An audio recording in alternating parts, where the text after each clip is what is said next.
Welcome to Bloody Good Horror, covering the best and worst of the horror genre since Halloween 2007. Listener discretion is advised.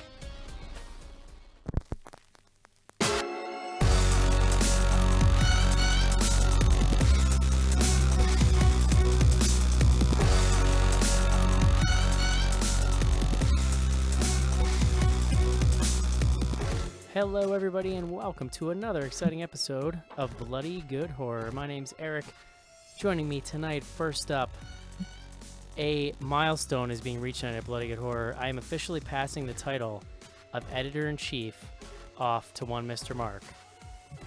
Ooh. I can't believe it's finally happening. It occurred to me last week when I was listening back to the show and I was introducing myself as Editor-in-Chief that I have done nothing resembling the work of an editor-in-chief in like a couple of years now. Chief in a So long time. I decided to bequeath the title to Mark. So Mark, web developer, editor-in-chief, welcome to the show. But did you get the raise? You better call this episode Bequeath the Chief. Next up on the show, high priestess of fancy books and reading stuff at Bloody Good Horror. She is the director of the BGH book club. Her name is Cece. Hello. Next up on the show, publisher, author of horror fiction, and co-host of the Instamatic. His name is Casey. Hello. And finally tonight, my sweet German prince, the businessman of Bloody Good Horror. His name is John Schnars. Oh, hello, Eric. Hello, John Schnars. It's a pleasure to be here, as always. It's a pleasure to have you here. So wait, what is your updated title, Eric? I need this for my, business records. Host. My name is Eric. Oh. I'm the host of Bloody Good Horror. Nice. He's the hostess with the mostest. Yeah. I would like to say, I think maybe I'll retain the title of, consigliere. You know? Yeah. Is that one of those titles that just sounds really fancy, so it makes yourself feel better? Like a Tom Hagen type role, or like Don Corleone after he was retired and just old and puttering around his garden. Technically, wouldn't you be like a CEO? You Sure. pass off all the actual responsibility to everybody else. Sure. Like a Trumpian figure. There you go. Yeah. There you go. We nailed it.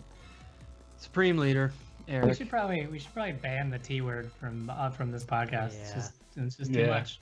It's just too much So, to bear. I didn't mention it tonight, but we are here to review Underworld Blood Wars. In doing doing a little research before the show, this is mind-blowing. The last Underworld movie we reviewed was in 2012. Mm-hmm, Yeah. mm-hmm. Which, I was thinking, it doesn't seem like it was last year, Schnars? Or It 2 feels years ago? more recent than 5 years, yes. Yeah, it 100% Time does. flies when you're talking into a webcam once a week for 10 years. Yeah, I was very shocked by that piece of information. They just feel so relevant. That's what's, Yeah. really shocking. Nothing So feels current. relevant. Its pop culture moment has spanned 12 years at this point. or Nothing feels whatever. relevant in 2017 like a third-tier Matrix ripoff. Well, and also a vampire movie. What about the Crow ripoff? Kind of, no? Sort of? Sure. John? The kids don't Sure. even know what the Crow Not enough is. face paint. Mark, I meant the Crow remake. Didn't they do a remake of that movie? Not Did yet. Oh, I they feel like definitely it were was talking about I it. feel like it was in the works. Yeah, I think that's still in development hell. Because Yeah, I was going to say, I thought they were still talking about that. I mean, I've been waiting with bated breath, but I've Clearly. they haven't Yeah. found another actor that'll fit in those leather pants. Anyway, before we I get think to John that, could pull it off. this is the kickoff to a bunch of theatrical stuff coming up here in BGH. Next week, John. Oh yeah, The appearance of the Pee Pee Poo Poo Man. we've decided it's Mark. Mark has redubbed it Quad P or the quadruple P. The Or QP, the, Quadruple P, man. the QP Man. or the doo doo bing bong man, maybe. Jesus. This is literally the worst joke we've ever had. It's No, so it's the bad. best. Oh my It's the God. best. It's gonna be. It makes me so sad that I'm probably not gonna be on the episode. So you're gonna get lots of references to the hey ho the toot trailer toot man. and like the voice at the end of the trailer. You guys know what I'm talking about when he's like, bye bye man. Like it's like a real deep, like modulated voice. It's so fucking weird. That's weird because when I all I heard at the end of the trailer was like a 10-second long wet fart. That's all it was. I bet everything I own that at the end of the movie there's a Bagul style third wall breaking jump scare to the Yeah. camera. Just someone waving really fast. Yeah. Bye. Eric, I also believe it's the fourth wall because there's 3 walls in the screen. He's gonna break the 7th wall. That's the pee pee poo poo wall. If we're adding a wall, we got to add a bye, right? Yeah. Yeah, that's true. Gonna break the wall to your third eye. There was a trailer I got for another upcoming and I should say much anticipated film that I don't think we've talked about it, but we really should. It was the Resident Evil Final Chapter trailer, but it's the one that opens with what's his name? Not McG. Is it McG? No. Mila and her husband, who is the director. Yeah, Did what you guys is see it? this trailer? Yeah.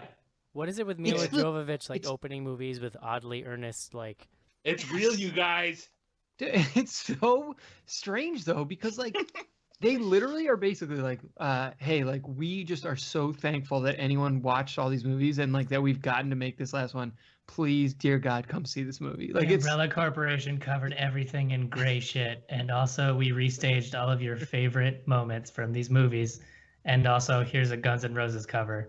Also here's a free ticket. The number of times, and Eric, to your point, the number of times we see a person introducing a movie in a trailer is vanishingly small. It's basically Mila Jovovich has done it, and Mila Jovovich. Well, I was gonna say Alfred Hitchcock. That was his thing. Maybe she's bringing it back. This movie may cause vomiting. It's good shoes to follow, I guess. So I think Eric edited this trailer. It seems like Eric it's very heavy on the Resident Evil fanboy. To be fair, though, at least she's only introducing the trailer. It's not the fourth kind where she came out at the start of the movie and said, "No, really, guys." It's real. Yo, bro, Alaskan aliens are real. I do think the Paradise City choice was pretty inspired. Oh yeah. Sure. That was pretty good. I do appreciate that. Yeah. Well, it's interesting timing to have both of these movies this year, because I think we'll talk tonight about the differences between you equate. I'm not gonna be able to get a sentence out tonight. You equate the two series in your heads, but there's some really key differences that I think we'll dial into tonight a little bit. I just want to know differences. I just want to know who's out there that's 2003 was really the best year in movies. Was that the original Resident Evil? Wasn't that year too? Was it? It was around that time because I was in high school when it came out, so it was around. I think we discovered that it was 2000, 2001. It's 2002 according to IMDb, but yeah.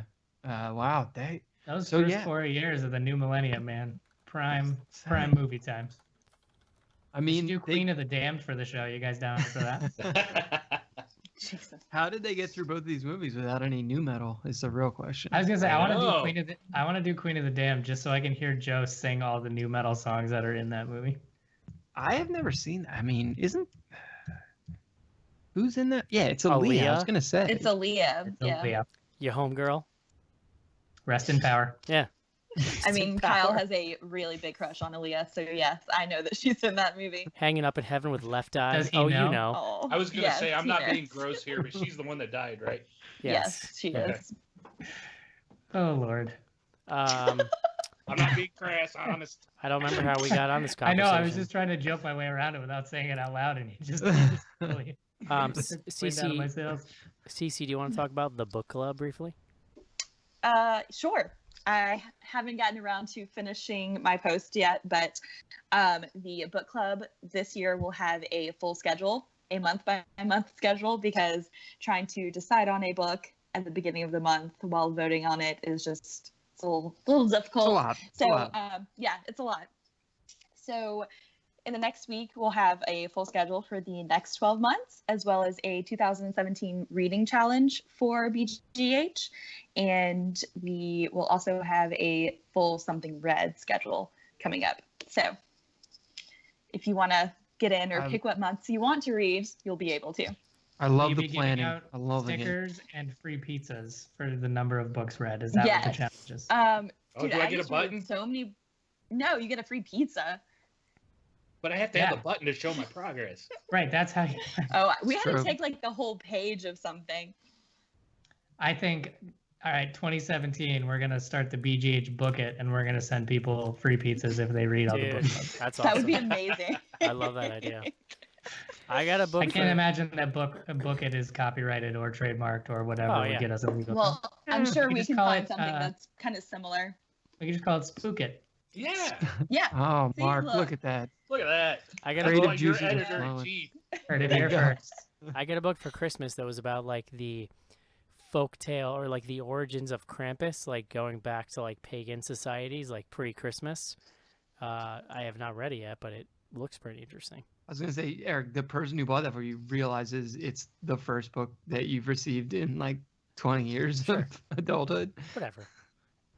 I read an occasional book, Shanars, okay? All right. I mean, you started to read with us, and then that book was just not a very good book. Yeah, no, that was blame you. Cece's book club ruined me on reading This is why forever. I don't read. Although, it's funny because that book is being made into a movie now, so now you'll get to be bored through the movie and the review on the podcast. Perfect. Then I never have to read the book.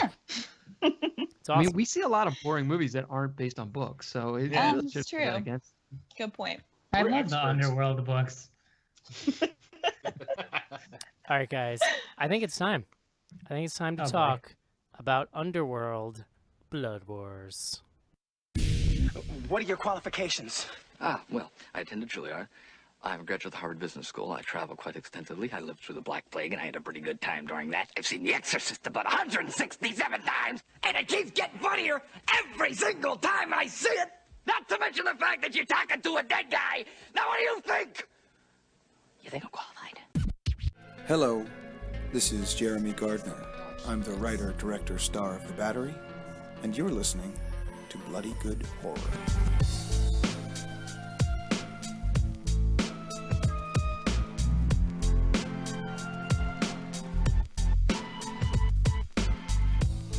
This is it, Jennifer. Your big break in TV.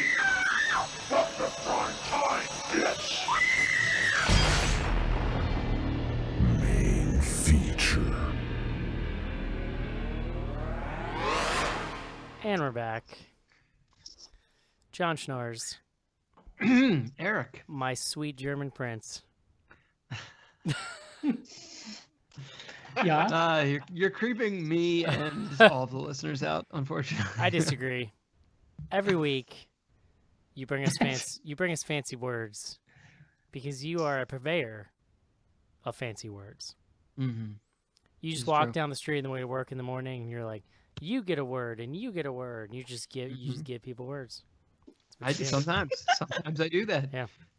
So I'm going to take a wild guess here and say John's word of the day is 9. so why don't you do Because that Eric's for creepy. us here tonight and bring us the word of the day.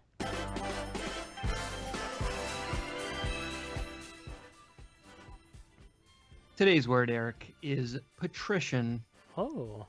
Patrician.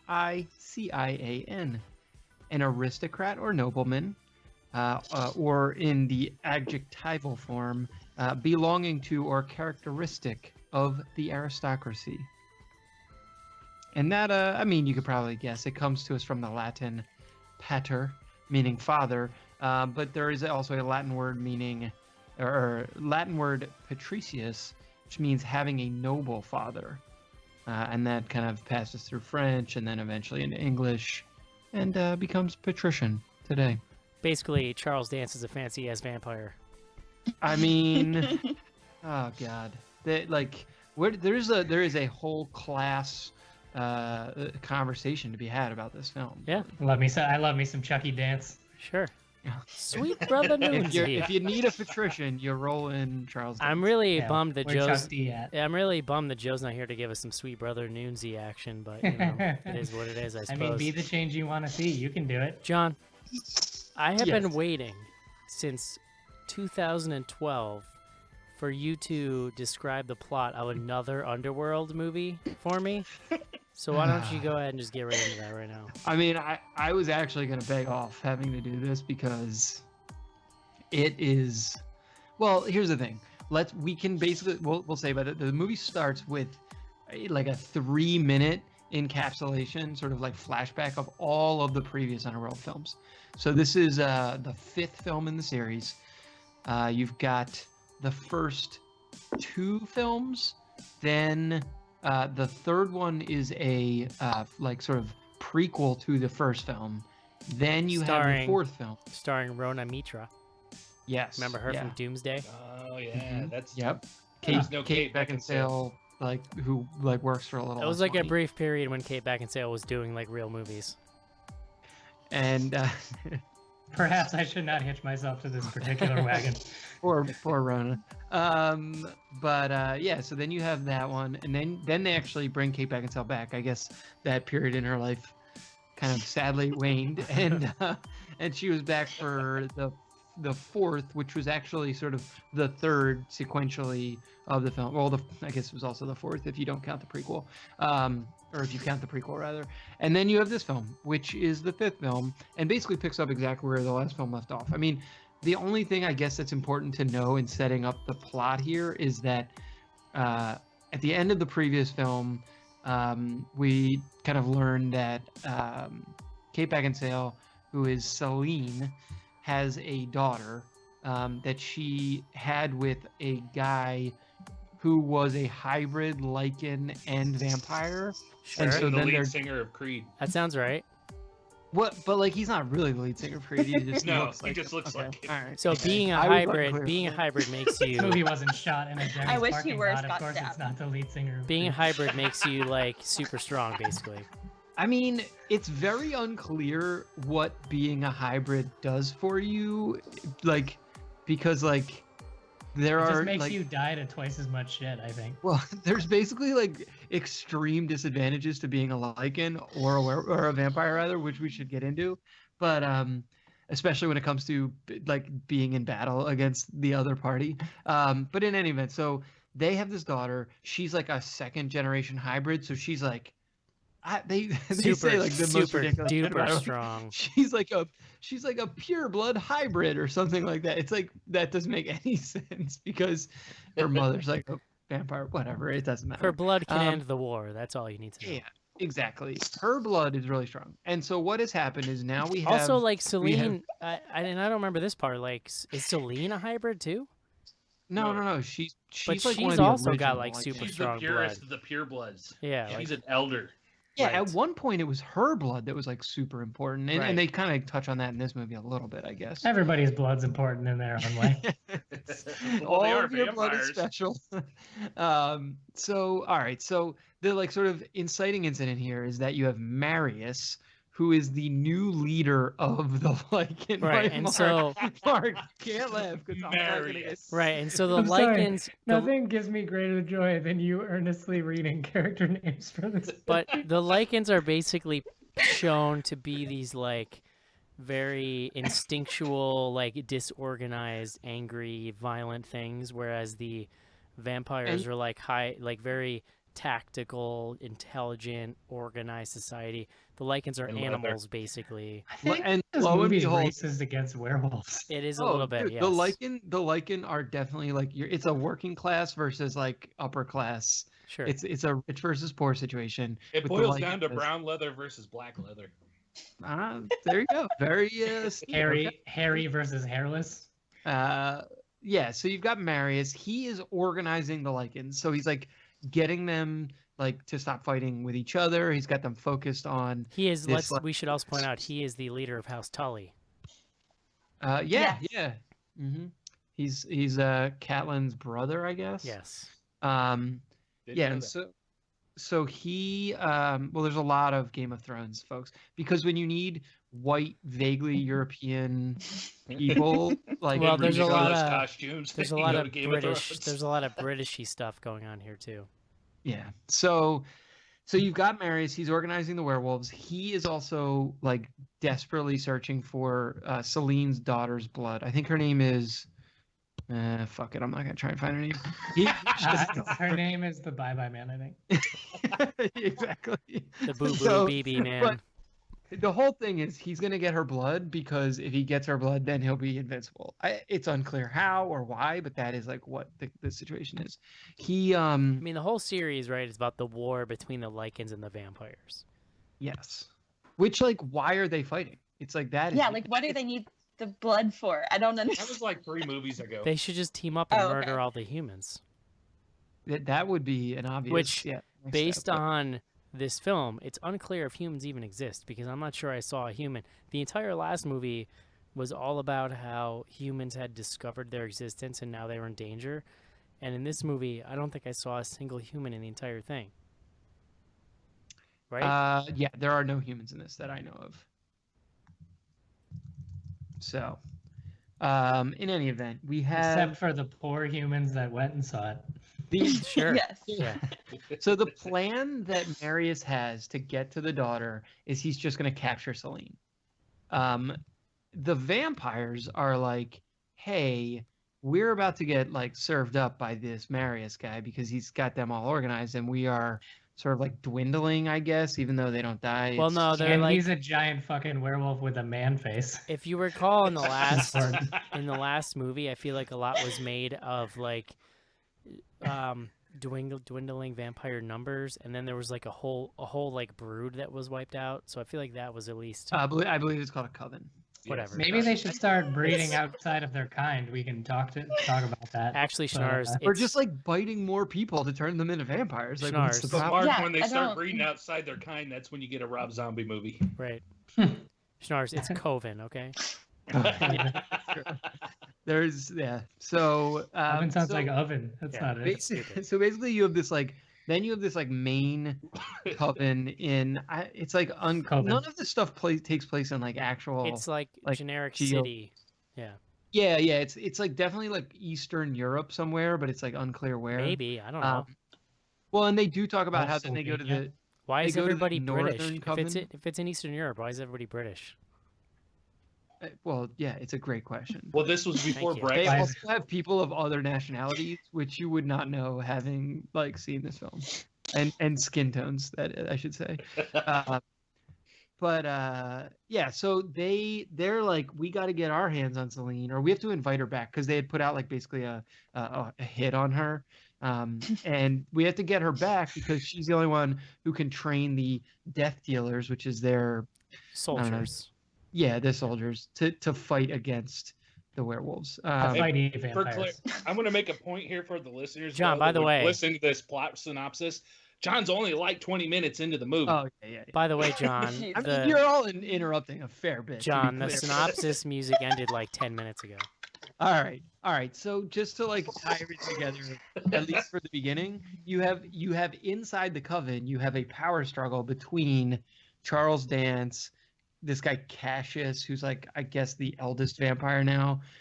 There's like a couple other like nondescript old white people vampires that are also there, and then you have Samira, who wants to like basically take over the coven, and she has like a lackey / like Lover. Love slave. Lover.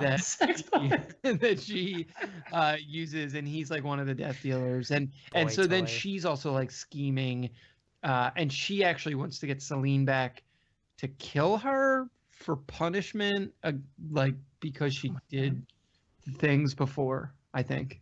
I think she wants her killed blood too. She killed an elder elders. person. Oh yeah, Yeah. no, right. She wants her blood. But yeah, And Mark's right too, though, because it was killed at the end of the, number 4. She killed the big bad. But the she big Killed wants- the bad old vampire. British singer dude from Love Actually. Yeah, Yeah, but she wants Oh, her. yeah, She wants her okay. blood to make her super powerful because that's the thing. and it was that movie that made Charles Dance be on her right. side, All right. right? All right. Yeah. So Cool. So let you me- guys got it. You all let know me what round happens, this up. right? So basically, Totally. the whole film builds up to the Lycans are quote unquote organized, which we'll get to that hilarity in a second. And they are going to lay siege to the last basically like vampire fortress. It's like the and- main like super rich vampire house. Yeah. Because The there's other whitest, the covens. Like whitest house of all. they even show us another coven that's just like completely in a different place that the werewolves are just like, fuck it, we'll leave those guys alone. Yeah, and so that's kind of what the whole film leads up to basically. So Mark, let's I I don't know. Do you remember what you thought of the other ones? What'd you think of this? No, I mean honestly, I barely remember. I feel like each one of these movies, I go in like, okay, I don't remember anything. Let's see what happens. And then thankfully, every movie starts off with about a 5 to 10 minute info dump, so I get caught up really fast. This movie just feels stuck out of time to me. Like this is such a like fart smelling early 2000s like action sort of genre-y movie. I just it's hard for me to imagine that there's someone out there that like knows the ins and outs of this plot and like follows it and like can't wait for another movie. This one is very heavy on the like planning out the battles and the different levels that everybody is, there's a lot of politics and shit, which is like, if I'm going to enjoy a movie like this, it's not going to be because of vampire politics that I don't understand. It's going to be because of like, flippy shit and just I'm having like, enough trouble understanding. Effects. I'm having enough trouble understanding real life politics right now. I will say that I actually really enjoyed, even though it makes no sense, I kind of enjoyed the like Skyrim coven that exists in the north. I thought that was kind of introduced some like cool new stuff. They're blonde. To a story that like didn't need cool new stuff really. Oh no, it needed a lot less stuff. They had their whole own mythology. Right. That was just completely separate. But as far as new stuff that it introduced, I thought that was at least different in that like, ooh, she disappears and comes back and she has frosted tips now. Like it's just like this makes me thankful for Movie Pass, because I technically didn't really like pay for this and that I whatever, but it was kind of fun while it lasted, but I just can't imagine being a moviegoer that would go see this of their own free will and walk out being like, yeah, that was worthwhile. Yeah. I mean, this like smacks of a movie to me that would do really well internationally. I mean, that's why they keep making them. Like there's 5 of these. They've made over a $500 million. Yeah. Combined. So yeah, I was reading that the other night because they made like 512 million, and like total for all 5 films is only like 200 million. Yeah, like this opened. Sorry, and I know we're going around, but this opened at 16 million roughly, or like 14 million I think in the U.S., and it did 45 million overseas. So it's like it's well over its production budget already. Well, don't forget too, in like 2003. Like video stores still existed. This is totally a movie you could walk by in a video store and be like, "Oh, I'll watch an Underworld." You know what I mean? Like, because you just don't know. But the internet, I guess, kind of changes that equation. But Cece, what'd you think? Well, I watched a not great version of it. I probably shouldn't mention that, but besides that, I kind of went in. I've never seen any of the Underworld movies, so I was pretty lost as to what was happening. And I appreciate the info dumps. And I mean, they were relatively fast for info dumps for as much stuff as they were cramming in there. But it didn't really help me in figuring out the plot. So I don't know, I kind of started to lose interest relatively fast. And oh yeah, I mean, they crammed so much plot into that first 2 minutes. There's no way you could have known what was happening. I was just like, okay, cool. Well, and I've never like hated on the movies. I've never seen any of them, and I was like, okay, well, obviously they keep making them. They've got to be kind of fun at least. And vampires and werewolves, like, what's not to love? But even their fighting, like, I was ready for some like hardcore, like intense hand-to-hand combat, and they're all just shooting each other with guns. So that was kind of a letdown. But overall, I was pretty bored, to put it bluntly. Casey? I've never been like a diehard fan of these movies, but I haven't usually rolled my eyes when we have to go see them. This one, I kind of rolled my eyes because this one kind of snuck up on me. It comes out, they say, hey, here's a new Underworld. It's been 5 years since the last one, and we're kind of like, and my first thought is, why? Who really wanted this? Once we got into it, I appreciated the info dump they did at the beginning. And for like the overall for this movie, I didn't hate it. It wasn't good. it's not the best Underworld movie, but at the same time, I also think it's the least convoluted Underworld movie as far as plot and stuff goes. For some reason, after they did the plot dump of everything that had happened at the beginning, I was able to disconnect and say, okay, all that happened. This is what's happening now. The stuff that happened in this movie, period, not including the whole franchise, it actually made kind of sense as far as what was going on. But there's still so much of this movie and this franchise that they're building off of that I do not remember, and I know I've seen them all. I don't remember anything about her daughter, but by God, it happened because they mentioned it like every 5 minutes in this movie. I can assure you it happened. Well, it's just like I and like you were saying, I don't really know why they're making it if it's not. It doesn't feel any different from like the trailers I've seen of the previous movies. Like it looks like this movie, like someone was saying earlier, like it was made in the early 2000s. Yeah, and I'm not like a social media expert or anything like that and super plugged in, but I haven't even heard that there's like a large fan movement or fan base for this franchise out there on the internet. So it just kind of leaves you like, what the hell? Why? No, there's definitely not. Casey. I mean, because like Fast and the Furious, I understand why they're making like an 8th Fast and the Furious movie. It's got a strong fan base. Like it or not, they got a strong fan base. So people fun. get into it. You can understand why they're putting more movies out. But like they shoot. You don't them- have that for this. But it doesn't matter because they shoot them cheap and they make money. That's all there is to it. Yeah. Well, so it's interesting. So, like, because I was going to say, like, even the Resident Evil films, like, and we should get in. I don't know if we want to have like the whole conversation now because we are going to see one of those in 2 weeks. But oh my god, like, that soon. I get why those keep getting made and like why they're still around. This, I mean, like, it is interesting. They definitely learned. So the last one was Underworld Awakening, I guess it was called, and the budget was literally double. So this one had half the budget of the previous. It felt that way. Yeah, I mean, it absolutely felt that way. It's also worth noting. It had half the wolves. Yeah, that's they're really the director here, Anna Forrester. This is her first feature film. I mean, she's done a fair bit of TV directing, but this is her first, feature, and she's now, I guess, on board for Source Code 2, which is like another movie where I'm kind of like, I'm not sure that needs to exist, but I didn't even know what Source Code 1 is. Oh, Source Code 1's like a pretty decent movie. I would actually give that like a high to very high recommend. But so what'd you think of this? A solid 3.5 stars. What'd you think of this, stars? Yeah, this movie was it was horrific. It was really, really bad.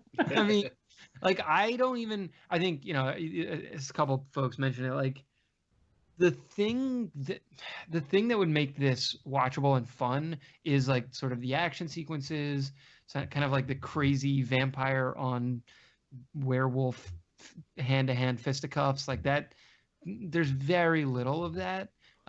It is like arcane sort of political machinations on the vampire side, and then like very little with the Lycans. Like, right, really, it's like you see Marius, who, by the way, Marius has a vampire, side piece, just a little kind of stage. There's not enough. There's definitely not enough like explaining of what the hell's going on with the Lycans.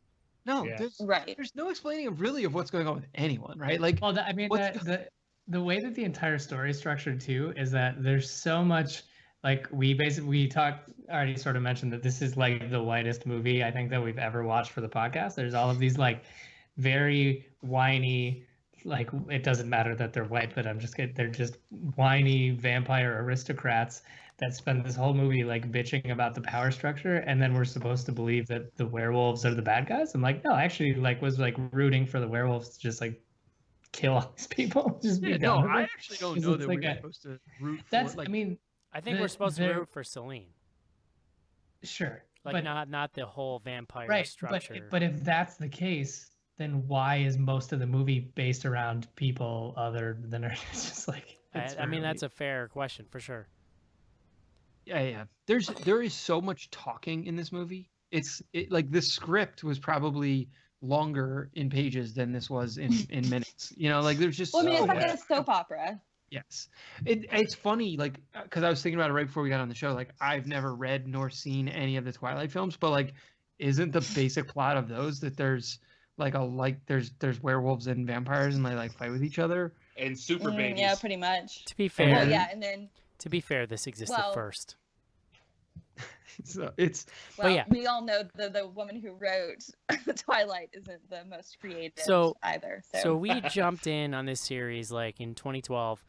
Underworld Awakening comes out. Most of us had like I'm gonna be honest. I've never seen the first two films to this day. I forgot that we were even doing it, and I texted Eric. I was like, "What movie are we doing?" And he texted me back, "Underworld," and I was like, "Wait, there's a fucking Underworld movie." But Eric, we definitely did the Rise of the Lycans on the show. I'm almost positive. We did. Yeah, we did. We've done three Underworld movies. I have 1000% never seen Rise of the Lycans, so maybe I just didn't catch it. Yeah, but there was a period that you didn't watch any of the movies we talked about. That's not accurate.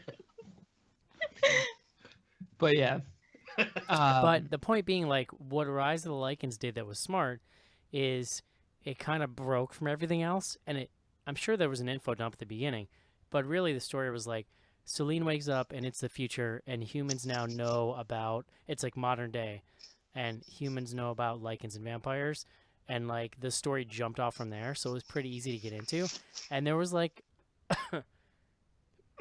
sorry, there was a decent amount of action in that movie, and so even if you weren't really following the story stuff, you could pretty much just go along and just have fun with it. You know what I mean?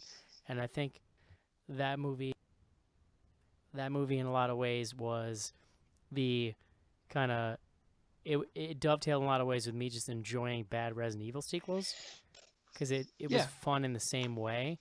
But yeah, so to Schnarrs' point, the problem with this movie is 3/4 of the movie is like boring Vampire the Masquerade cosplay, where we're just there is a ball in this movie too, by the way. Oh yeah. Yeah, it's like really boring political machinations. There's not enough explanation as to what's going on with the Lycans.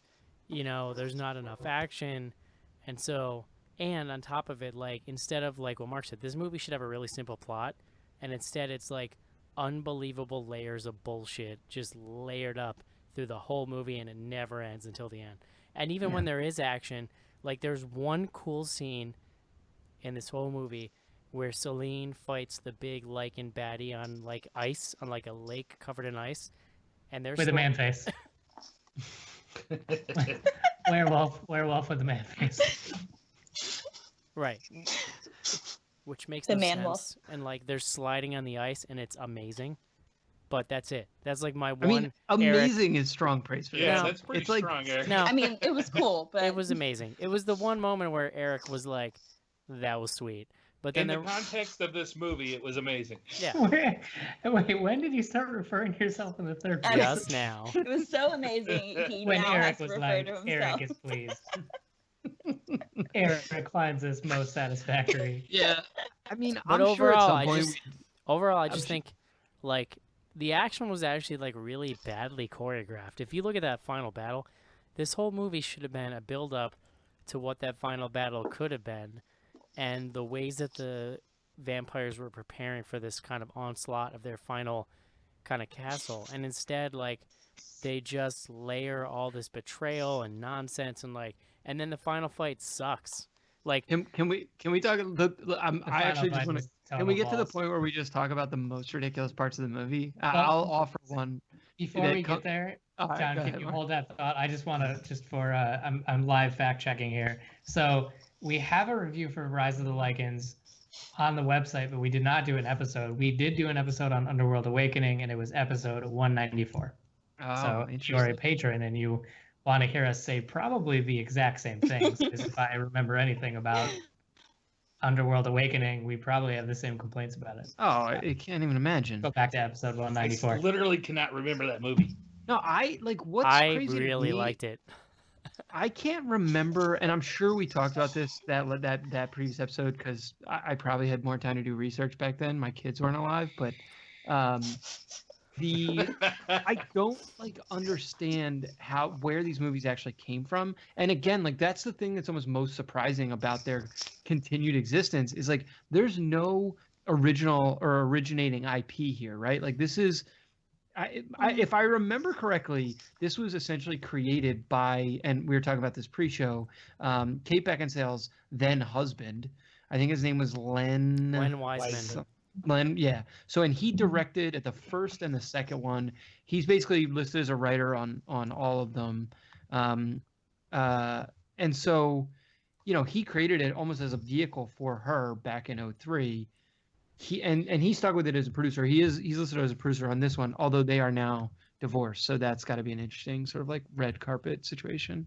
But it's just because there was a lot of red carpet attention. I'm pretty sure it was a white carpet for this movie. They definitely did like a premiere. It might not have been in the U.S., but they all just like shielded themselves. They're like, "We're sorry, we did this. We're very embarrassed." Yeah, it's just so bizarre that something like this. Well, so if you like, I mean, like, listen, I know like not everybody loved the last movie, but it had a lot of really good action, or like decent action, kind of fun and goofy, and like fun effects. Like the humans had silver grenades they were using against the werewolves. When they exploded, they were all like sparkly and silver. Like that stuff was kind of really very interesting. Twilight-esque. They had some flashy boom booms in there. Yeah, but like the I remember the finale of that movie actually being like a ton of fun, but it's just not in this movie. Like when they get the chance for the big action set pieces, they fall so flat, and like I have to wonder if it's just an example of like, a director just being inexperienced with this kind of action. Like if you look at the stuff that the director's done, it's been a lot of television and stuff where you probably don't get these kind of big action set pieces. Well, it's crazy too. Like to John's like, and it was shot way cheaper, so like the money wasn't probably there either. Yeah, but I mean, like, so John was talking about like what was the most ridiculous thing in the movie. To me, it was this whole trope of like, if you drink someone's blood, you can see their memories. And there's literally a fight scene where people are like punching the shit out of each other, and blood goes slow-mo flying through the air and lands on someone's lip. It like doesn't even get in their mouth. And then that goes, and so like in this movie, even the action sequences are fucking plot dumps, because if someone like manages to get blood anywhere near their mouth, they just experience all of these flashbacks. Exposition. It's like, so you're in fight scene mode, and then all of a sudden you get more fucking exposition. Well, it's like this. It's told in reverse and like in really fast hyper cut motion. It's also this never-ending like plot twisty thing that doesn't like, the setup is that they want Celine back so that she can train the next generation of like death dealers, and then all that does is dovetail into like a betrayal, and then a poison dart, and then another betrayal, and then another betrayal. But then they're all friends because they're fighting the Lycans, and like at some point, the best version of this movie, to me, the best version of this movie is just them training and fortifying this castle to like withhold fighting in that cage. They should just have like 45 minutes of them like fighting. I want to see like I want to see a sick I want to see like a sick montage of Celine training these guys, and then I want to see a Home Alone style montage of them like setting up traps around this castle. But instead, they repeatedly say like this castle hasn't been breached in like 1,500 years. The Lycans break in 12 seconds, and the door just busts down, and they all run in with shields. Like, and they didn't even have the magic baby blood. And all the talk about how organized, like they're so organized now because of Marius. Like, oh, they've never organized. We like have not before. yet attained the baby butter. Like seriously, they spent like to Eric's point, when they have this fortress that they talked about, it hasn't been breached for 1,500 years, and Marius, the entire movie says, we can't attack until we have the blood of Celine's daughter. And then finally they're like, fuck it, we're going. We're just right in the door. Well, no, but that's fucking hilarious. They did have that woman they had the woman shut down the security. But what's hilarious about that is the vampire. Right, so instead of finding the baby blood, the security back on. Just go fucking turn the security thing back on. Like flip. But yeah, so like like there are so many ideas built up that are then just immediately discarded in hilarious fashion, and like. Well, and even the reveal, right? Like the final reveal with Marius fighting Celine, and like he reveals that he like either killed or like somehow obtained the body of the guy that she was like in love with, who was like the super hybrid, and then like took all he melted him. Yeah, like that reveal relies on like so much knowledge of the rest of the series. Yes, and the same like thing that Mark was just describing, that idea of like the blood and the flashbacks, and it's you basically have to like figure it out from this like extreme flashback, and then she like says something Then there's another extreme. Like there's so many. There's like shit that's like there's no way even like super fans are getting what's going on. I just thought of That cracks something. me up. So they're like making it, we're talking about shutting down the security and whatever. And their big grand plan is to go inside and then throw bombs at the walls so that the light comes in. Why didn't they just do that from the outside? Dude, Why didn't know. no listen? Why didn't they just drop a missile on top of it and blow the whole roof off? Why not just get one of those authentic sun lamps and just like get an extension cord and walk in? And... They could have stood outside with rocks and just chucked. That was my like most ridiculous thing, but it wasn't even that they didn't do it from the outside, which is actually more ridiculous when I think about it. It's that they bring in these fucking huge guns. They're like Gatling gun size, like things where you're like, oh man, they're really about to start unloading some bullets. And they even show you that it's like these big UV bullets, but then they shoot them through the window. So it's like, first of all, why did you develop the huge UV bullet? Second of all, it's a huge fucking gun. To Mark's It point, could have been thousands of years to ruin your finest windows. like it could have been a rock. it literally could have been anything. Well, and No, it cannot the listen. joke is the Lycans, they can't fight. Been a Like, hybrid baby. the reason the Lycans are bad at fighting is because they come in with guns and shields, but then when they transform into werewolves, which they all do at the exact same time, they can no longer hold weapons. So they're basically just like, yeah, they're just like crazy animals. That Listen. with their I have these werewolf hands. What am I gonna I do? can't hold all these limits. It cannot be overstated how much they build up through the entire film that this fortress is impregnable. yeah. And the Lycans walk right up to the front door and break it down immediately. Why do werewolves hold guns? No, I think it's that they like. I think it's that they can hold them, but they like lose control of their ability to like. I was gonna say, I think They're they're better human. I fucking mean, if they're werewolves, then. part human, They basically turn into Brock Lesnar.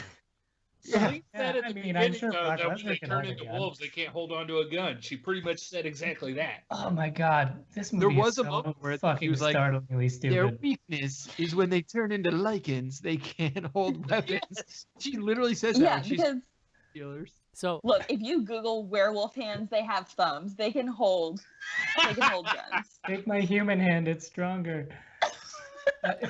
I do Oh think my that it's worth saying though, like, and this is my thing of this movie.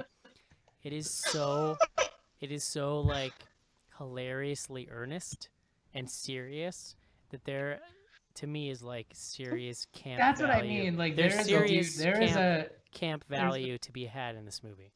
there is a 45-year-old dude in a silk Dragon Ball Z shirt with a 4-inch binder that contains all of the information about the Underworld plot, and his title is Continuity Expert, and all he does is just make sure that all of this shit is tight and it fits in the universe. Well, no, Like but this, Eric's 3 movies ago, a werewolf tried to pick Listen. up a gun and he dropped it. Charles Now, Dance. werewolves can't have guns. Charles Dance should win an Oscar for the way that he delivers plot information in this movie. Well, because I can't imagine someone feeding him those lines and him being like, "Oh, okay," and then. I mean, let's not forget that regurgitating he them. was also in Dracula Untold, so it's not like Chucky Dance is yeah. immune to vampire fuckery. No, is it? he makes a lot of silly stuff. No, so He really probably quick likes though, he probably likes being in stupid movies. I like- do. I want to hit this point that Eric just threw out because it's actually like something when I was doing a little bit of research that popped up. Like one of the writers here, there's 2 writers. One is this guy Kyle Ward, and the other guy is Corey something. The guy Corey something's previous credits were like Last Witch Hunter. Remember that joint? We didn't watch it. Well, Oh. Eric like petitioned hard to watch it if I remember correctly, and we didn't. And he also wrote Priest. The other guy, though, and this is what's interesting, given what Eric just said, Kyle Ward's only previous writing credit was Machete Kills. Mm. Did we? That was better than this. I don't think we saw that, did we? For the show? Not for the show. We didn't do a show on it, but I watched it. I mean, I we did did a watch show it. on Machete. By the way, somebody found Google picture evidence that werewolves can hold weapons. that was Yeah, that's Casey. right. Casey Yeah. deserves all the credit. No, but so my point being, like, Like a one court of these sketch. guys is like, his only other credit is a movie that was all camp and like intentional ridiculousness. It's like really unclear to me though that that's like that any So, part of this was trying This to movie potentially. is point- the so point- humorless, though. Like But in that's order why to it's awesome. believe, That's why it's in hilarious. order to believe that it's like intentional camp, you have to like really, you have to really just come up with that notion on your own and be like, yeah, of course it Well, is, no, because no. how could it exist any other No, way? but I disagree. The best camp is unintentional, and that's why this movie is awesome camp, because it just takes itself. But is dead it awesome serious. though? I think it's frustrating. Listen, It's hard to camp- watch.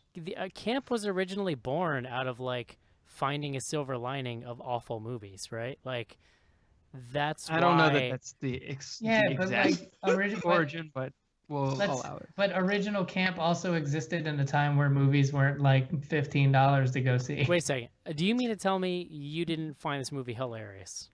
No, I do. I mean, here's so like all I'm speaking saying. about it critically, it's a fucking mess.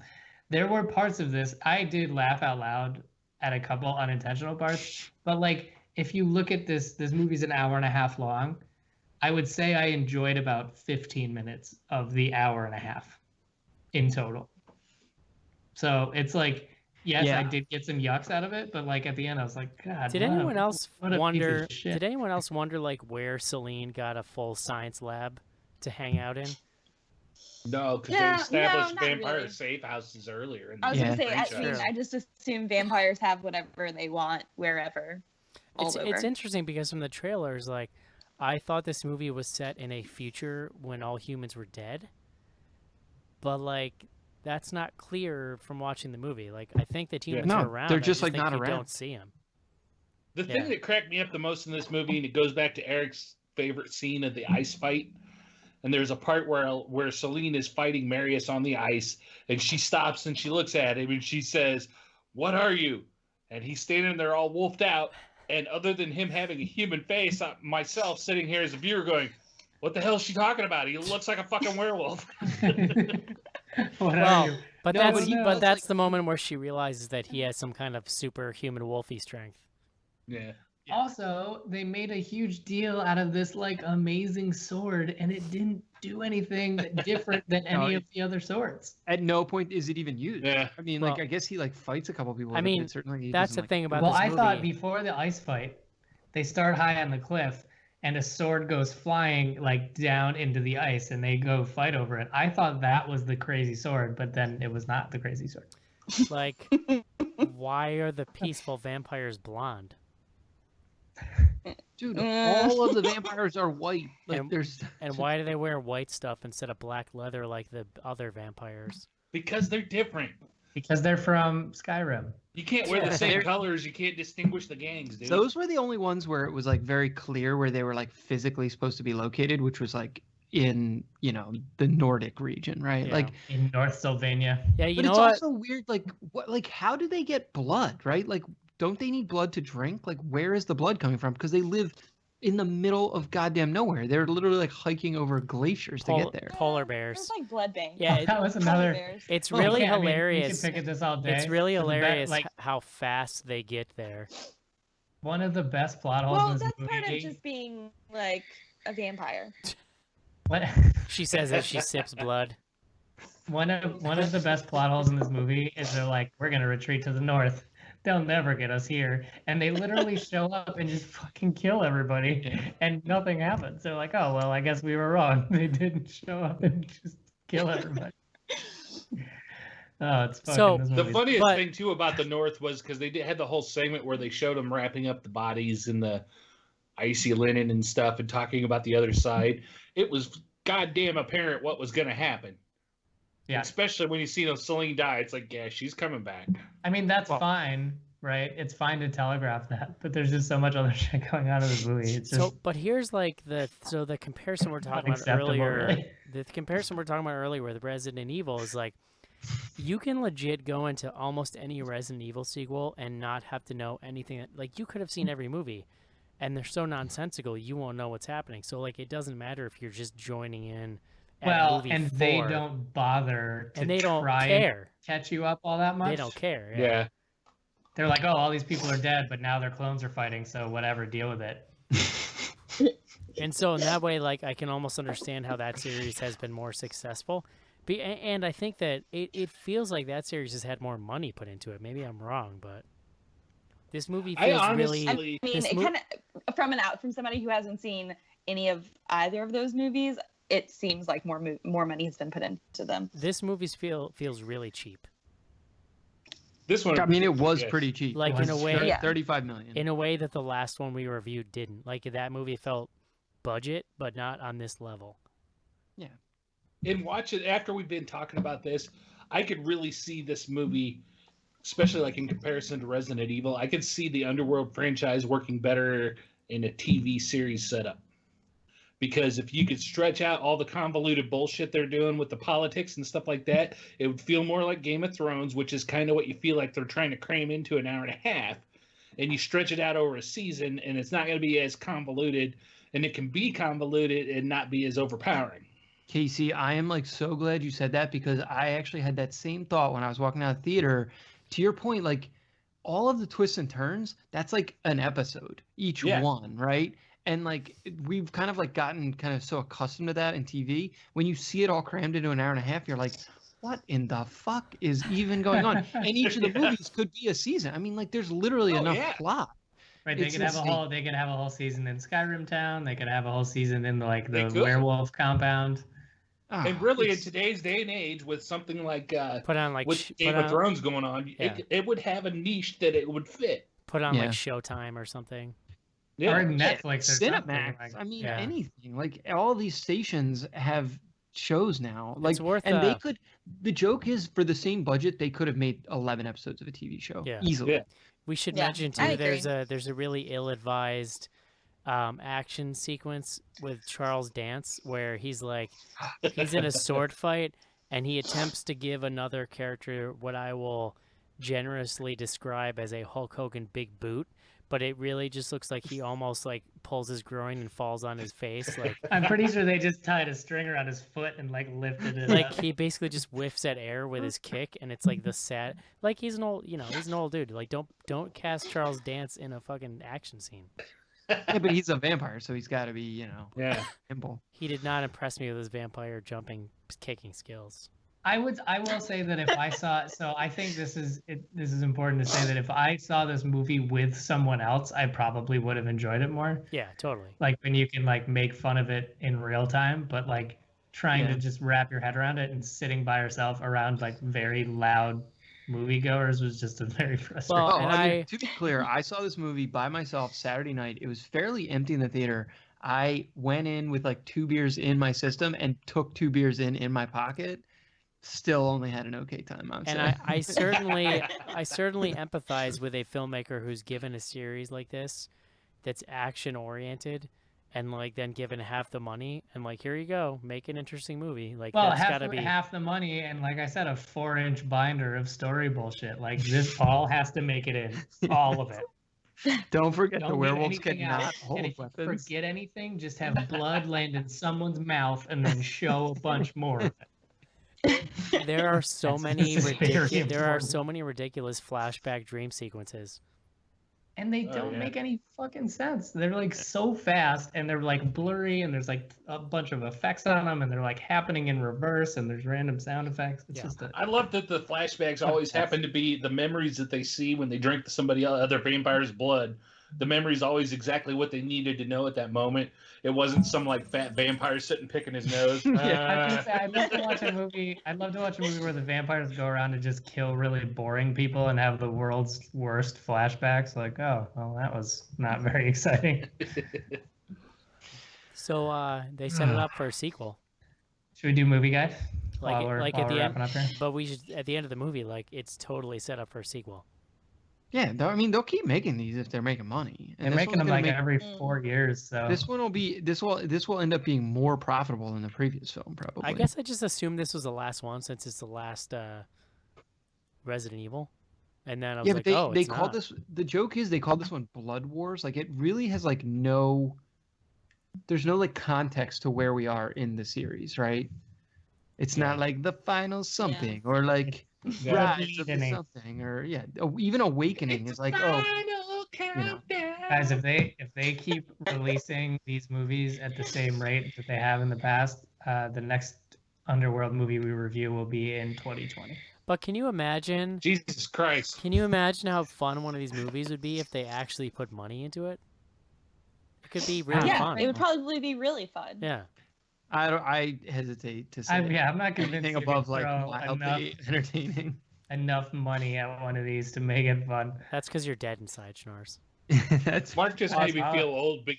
Mark just made me feel old because if they release the next movie at the same pace they did this one, my daughter will be out of college. Schnars, like Go. Schnars, like most German princes, your heart is cold as ice. That's fair. You're cold as ice. All right, Mark. Mhm. Movie Oh, guide. man. And yet you're still so magnetic. Let's move along. Mark, movie guide.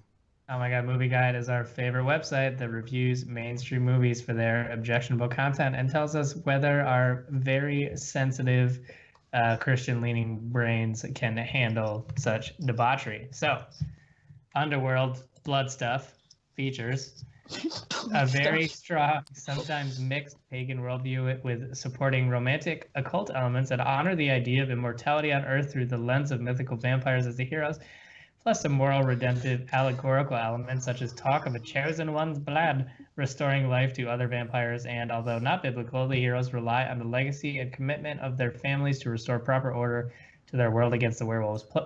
Plus homosexual element when two women kiss, heyo, and the subject of evolution is mentioned in the description of the history between vampires and werewolves. 22 obscenities, mostly S words with one F word. Very intense, often bloody, gory, and somewhat scary battle scenes include internal body parts graphically exposed, depicted decapitation, guns and swords to cause violent wounds and impalements, plenty of hand-to-hand combat, I disagree. A person disintegrates into ashes, and surgical scenes are rather gruesome. Briefly depicted fornication during flashback, heyo, two women kiss, implied oral sex, heterosexual cuddling, and many women wear very revealing clothing, and only for the sake of sexualizing their appearance. Why would you otherwise wear revealing clothing? Upper male nudity and women wear revealing clothing. You already said that. Alcoholic drinks are seen briefly, but its effects are never shown. Although blood can never be seen as similar to alcohol in this world. What the fuck does that even mean? No smoking or drug use, and the transformations of humans to werewolves are very scary. We didn't even touch on this, but you're reminding me now reading this. This movie's rated R. What, like, in what universe does that For make language sense? mostly? There's a lot of blood, though. No, I think that there's actually a lot of blood in this. Like, Yeah, Mark, all the blood flying into people's mouths. all the because I time. think that the last It's one, like a drop of blood. at a time. somebody should check. But I think the last one was PG-13, and I feel like I remember us discussing like how is that possible? Because no, I'm actually totally. This movie was R. Like I could buy that. I mean, can't that believe kinda- you that remember makes- that much about that movie. Yeah. It was. I don't mind that as Casey, a it may or may not have been concept, on my like, top. We'd have to check, but it might have been on my top 10 list that year. I feel like they've probably given up on casting a wide net, right? Like they're like, I feel like we could just make this R. I and mean, we're not really these gonna should lose be any R. These potential should be viewers. R-rated movies. Like, there's no discussion about it. They should be R. Well, to be fair though, this started in 2003, what we talked about. So a lot of the fans that this was made for when it first came out, that grew up with this franchise, are going to be old enough that they're not going to get. It's not going to matter if they're rated R. Yeah, sure. So they can age with their audience. I'll buy that. There you go. Also, Very good. we're kind of in the era of like, oh, hey, go for the R rating. Yeah. You know, thanks to Deadpool. Eric, Right, if you I don't can see it in theaters, you just watch it on your parents' Netflix account. Eric, I'm confirming that you did not list Underworld in your top films. I of feel like I 2012. had it there. I feel like I What had was it there. Eric's top 5 in 2012? Quick, John, go. Cabin in the Woods, Sinister, The Loved Ones, Prometheus, American Mary. Okay, that's a pretty good That's list. good. That was the same year. Wow. Quick Stands shout out. out, bloodygoodhorror.com. We still have all of our top movies of 2016, including John's roundup post. John, since I I'd had like a little fun trolling people on Facebook last week. John, since I'd like to hear, what was my 10 through 6? Oh, Jesus, Eric, come on. 6 was Found. Resident Evil Retribution does make the top 10 at number Nice. 7. Yeah. The Divide, VHS, and then Abraham Lincoln Vampire Hunter. There we go. Holy there's my shit, there's Eric, my pick. wow. That is a very Eric list. There's my Eric pick. Divide that movie was bananas ass crazy. Was that that movie? That's the that was the one basement, they were all like locked in a place.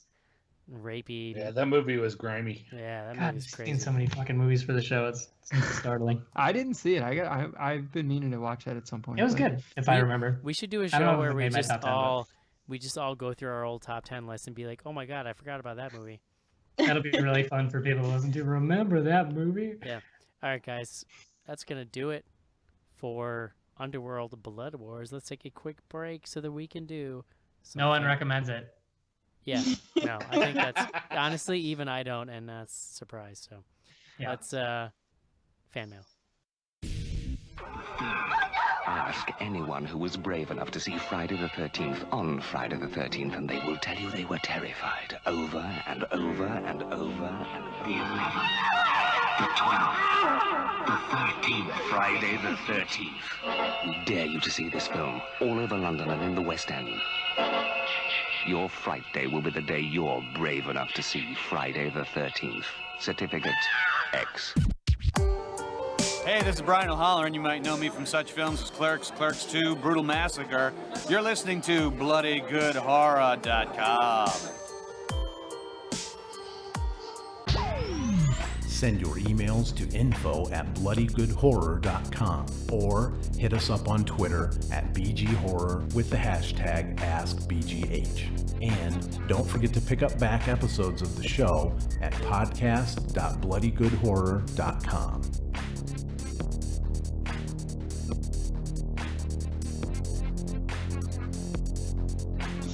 And we are back. We are back. First up, Caitlin. I think BGH needs to look into the well-being of Cece and find her some help. Maybe it was a mistake or a mix-up, but she put 10 Cloverfield Lane in her bottom 3. I'm worried about her mental state. So am I, Caitlin. Roasted. I didn't put Cloverfield in my bottom 3. No, there was a period of time that must have been okay, said. yeah. Like there was a period of time where there was a little bit of a glitch in the system, so to speak, that I had to sort I out. was gonna say, Wait I a thought second. I thought it was like number 10 of my Wait a top second. 10. Is this a mistake that Mark made? No, I think it was my fault. I think I put the wrong number. Is this Listgate Movie 2017? database. Let's also be clear. I've never claimed that I don't make mistakes. If you go to bloodygoodhorror.com, you'll find plenty of them. So. Mark, listen. First But rule. I'm pretty sure it was my mistake. Mark, this is where I have to pass some knowledge down to you. The first rule as editor-in-chief is you never admit mistakes.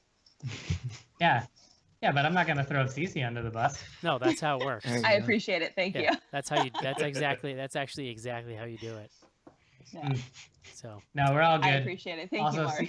Cece's bottom 3 are 31, The Darkness, and Cell. Ah. Yeah. Very nice. All right. Yeah. If you want to read your top 10, go to bloodygoodhorror.com. CC, we're officially cool now. So.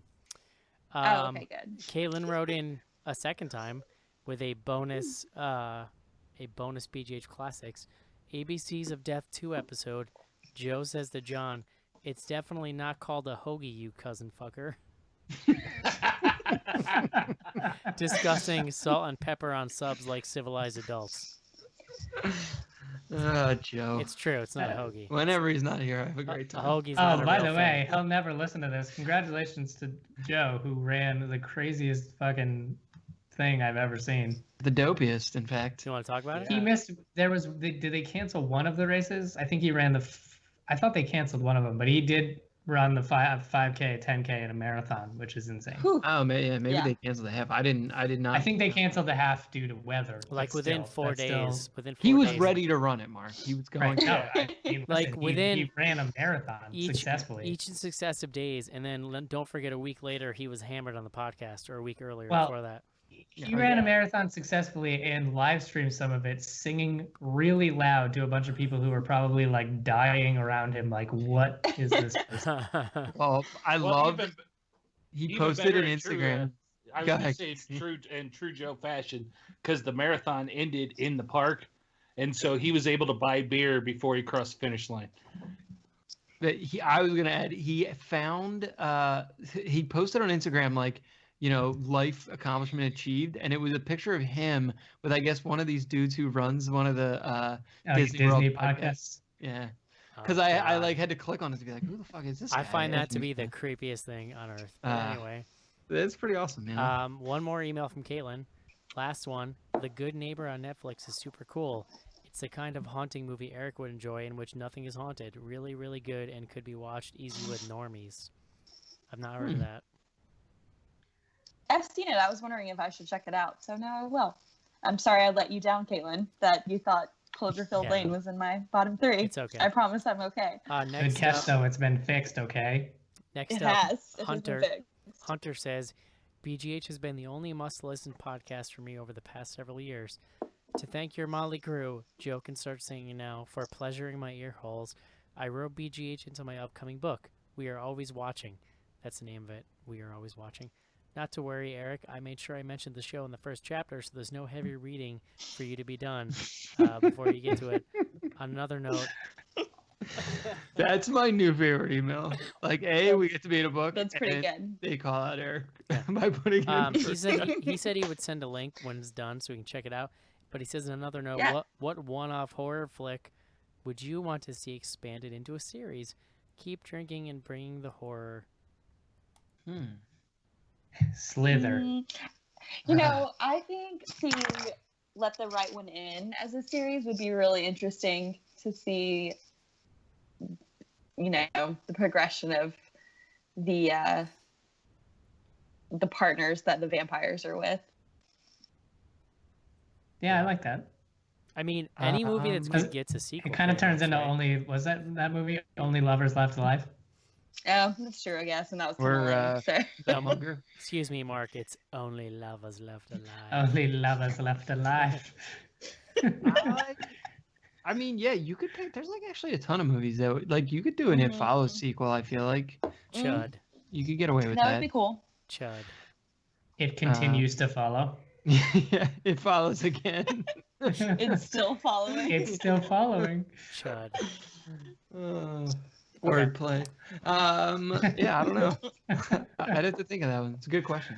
I hope that years from now, John's very earnest and adorable wordplay makes it into BGH classics, as opposed to us calling each other cousin fuckers or something insane. Or saying pee pee poo poo. Pee pee poo poo, man. 45 times in an episode. I don't have an answer to Hunter's question, but I will say that Hunter Shea there that wrote that email interviewed me recently for his blog, so you'll see it show up there on huntershea.com soon. Ooh. Cool. All right. Exciting. Next up, Aiden says, both my girlfriend and I have been listening to your show for a little over a year. We absolutely love it. We're big horror fans and have had difficulty finding people to discuss our interest in the genre, so hearing your discussions have been amazing. So then they became patrons, and they were asking if we could give a shout-out to their short film called The Jester. It's a little movie on YouTube. You can find it by searching The Jester Aiden on YouTube, AIDAN. Yeah. So anyway, regardless, we love what you're doing. Only bad thing is we live in the UK, so often the movies you talk about don't come out for another 2 weeks, which is super annoying. All the best. Hope you guys have a fab new year, Aiden and Steph. So thank you guys for becoming patrons, and yeah, thank you. There you go. Check out The Jester on YouTube. That's cool that they think we actually talk about movies on this show.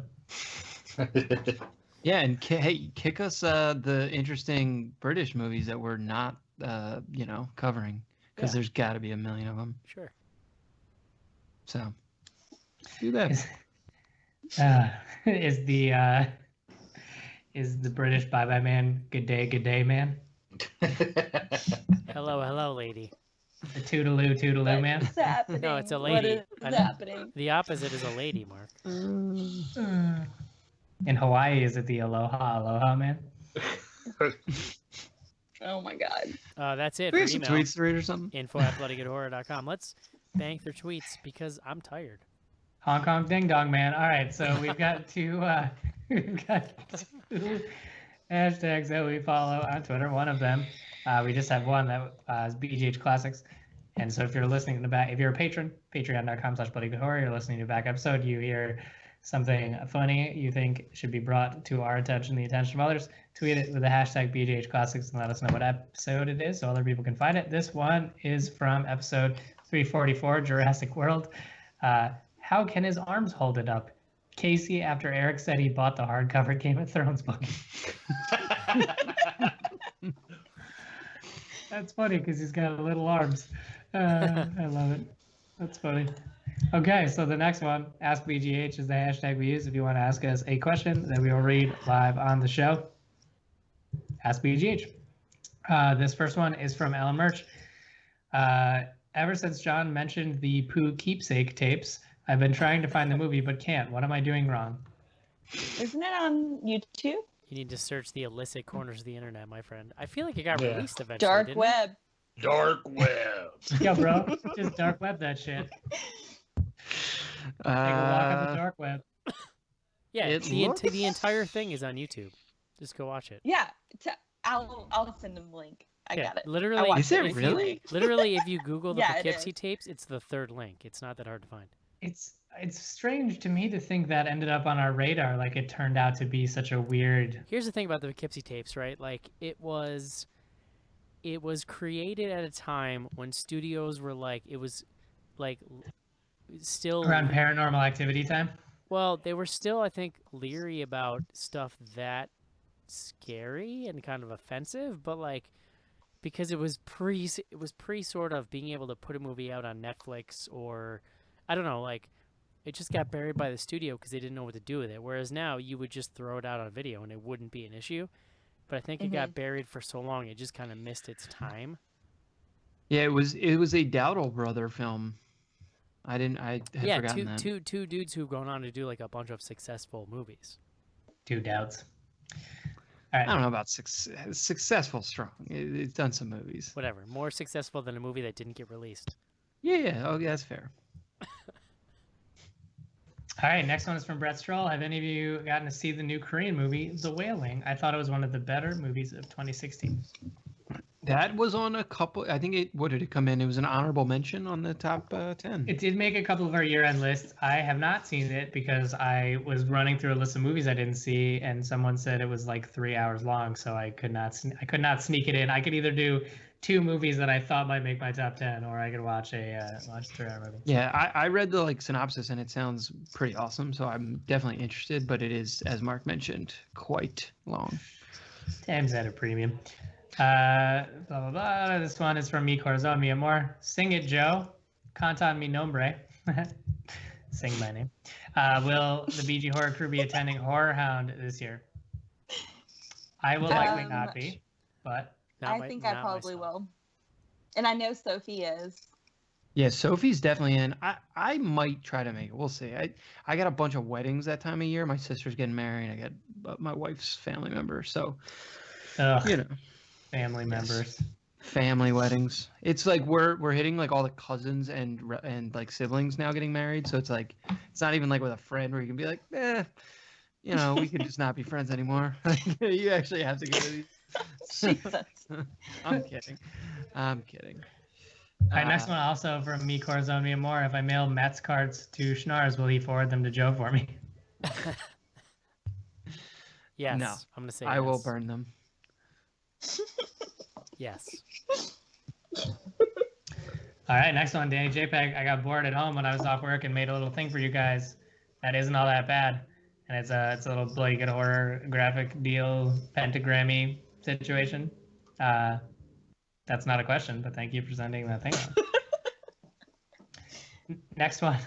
This is from Stout2114. Does this check out #business? And it's a picture. It's from a movie. It says statistical data companies we showed abnormal in stock market. Oh, that's from the Train to Busan. Yeah. Statistical data companies we showed abnormal in stock market. Dude, I talked about it I think during that episode. Sell all my stock markets. Yeah, the business talk at the beginning, the translated stuff was so outrageous. Business is money, also paper and staples. Okay, goodbye. We have a lot of stock markets. We must liquidate the markets. Yeah, it was unbelievable. Bye, bye, bye. Sell, sell, sell. All right. Bye bye, man. Yeah. Bye, bye, man. Sell, sell, man. Next one is from the Rob O'Neill. What is the best horror franchise? Friday the 13th, Halloween, Exorcist, Nightmare, etc. After watching all of them, Friday the 13th is mine. What are the best what? Sorry.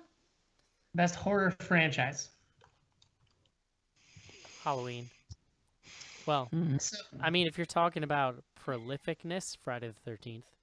Well, Yeah. so I would say that the quality of the best Halloween films eclipses the best the best Friday the 13th movies, like by leaps and bounds. Exactly. But in terms of a series that, in my opinion, you could drop into almost any movie and have a good time, Friday the 13th for sure. Like I even could watch, the remake, I could which watch, isn't even that good.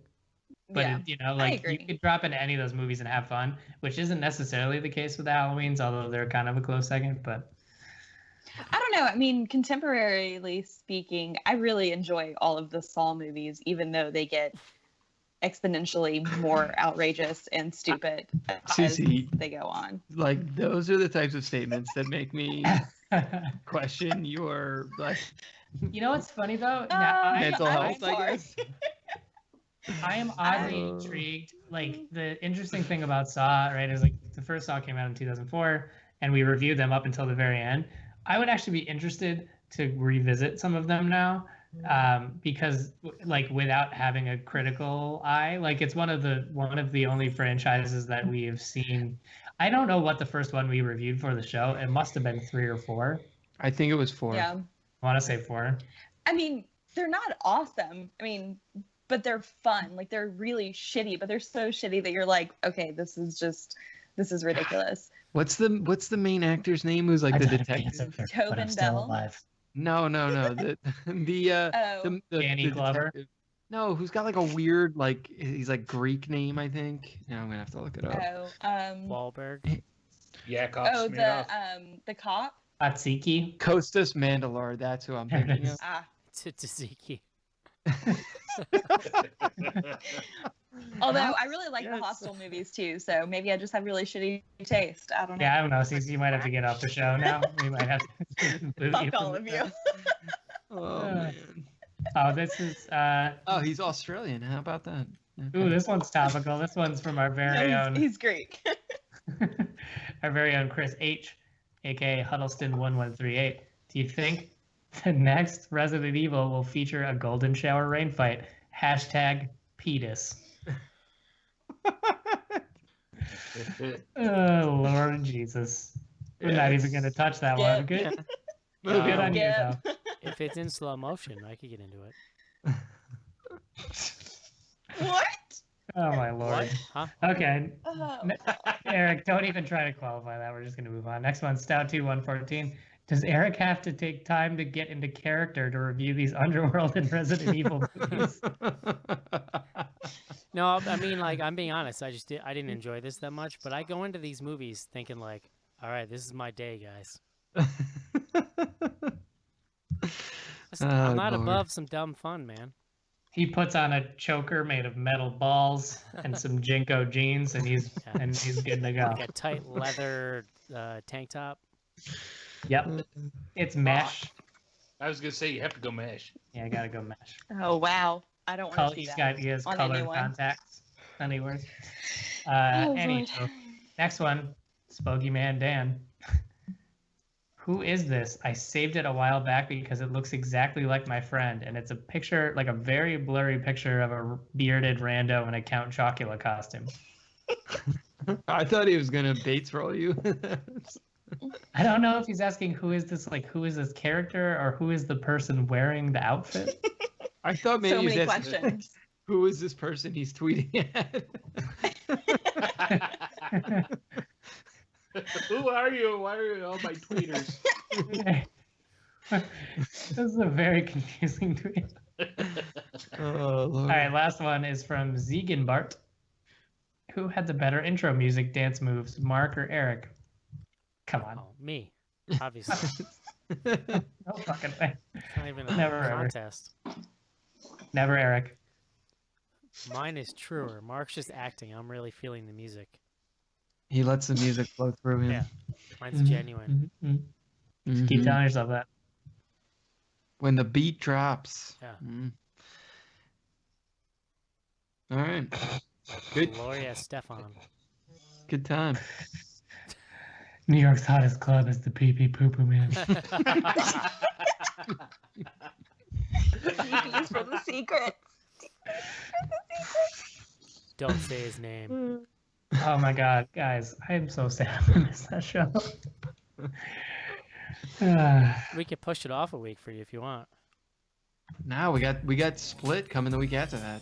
Oh, so much excitement. Yeah, So like Split's like a real good, like looks like a good movie that we should review. next week, the Baba Booey Man. Here on Bloody Good Horror. Pretty exciting. Week after that, Split. This has been our review of Underworld Blood Wars. Hope you guys enjoyed the show. We'll talk to you soon. Adios. See you. See ya. Bye-bye.